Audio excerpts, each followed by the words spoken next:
What is going on, guys? In today's video I will show you the best quill volley Spiritborn build in Diablo 4 Season 8. This setup will focus on the quill volley skill, which will fire several feathers, and can even shotgun enemies with millions upon millions of damage. By combining rebound aspect, we can hit enemies up to 20 times, which in return will trigger various effects like the potent and lucky hit procs and much more.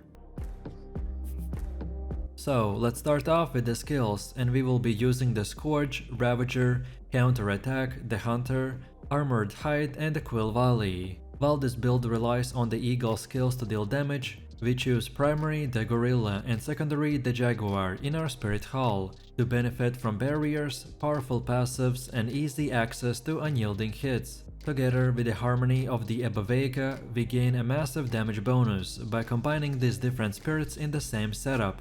This build doesn't need much to get started, besides one dungeon codex power, and Spiritborn has also access to many strong aspects that amplify this build. Our primary objective in this case is creating an infinite resource engine as soon as possible to spam the Quill Volley while triggering the Road of the Kepelek every attack.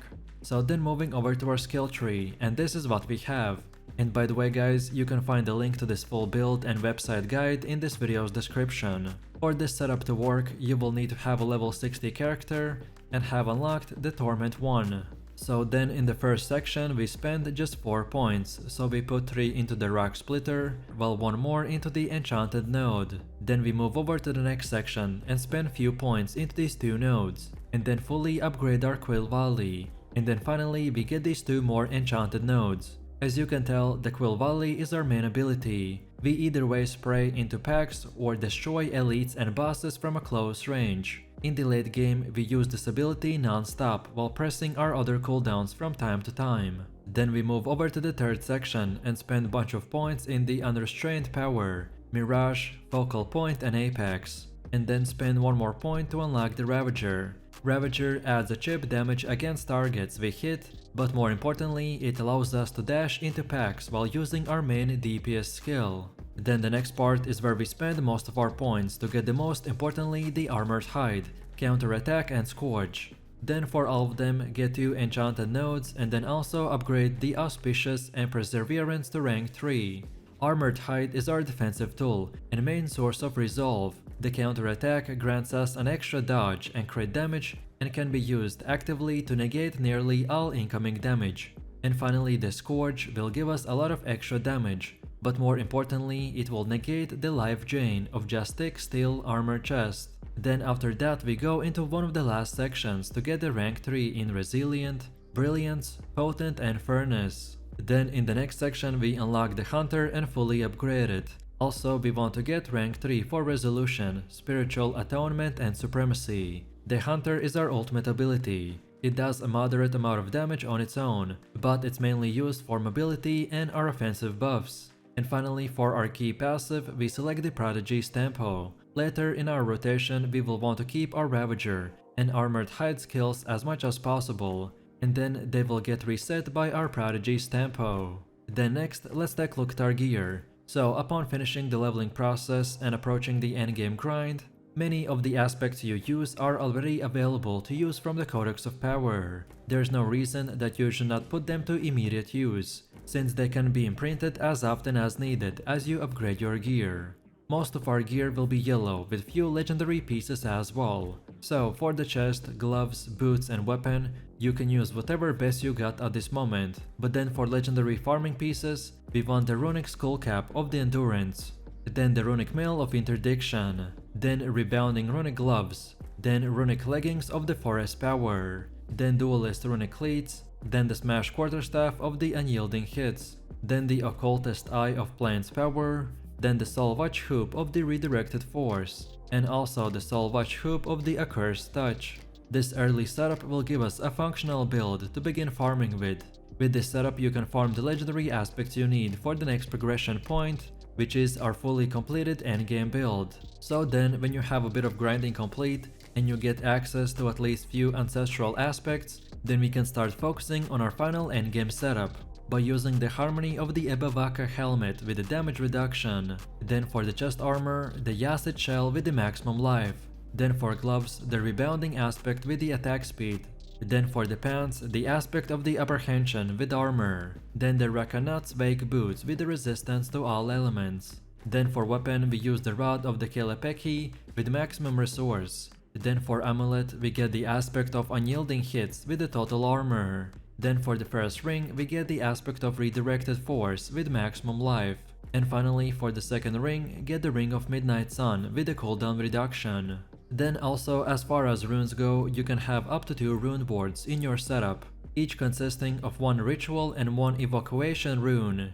I recommend to socket them in 2-handed weapons if your build calls for them, otherwise place them in your armor pieces to replace normal gems. The first best combo is the Pakan Q. We will constantly spend all of our resources by triggering the Earthen Bulwark for extra defense and synergy with the Vicious Shield, so this will be a great addition. Or then the second combo is with the Zol and Cry, as Quill Volley relies on shotgunning enemies from close range, so thanks to the Vortex we make sure that the monsters don't run away after using the Scourge.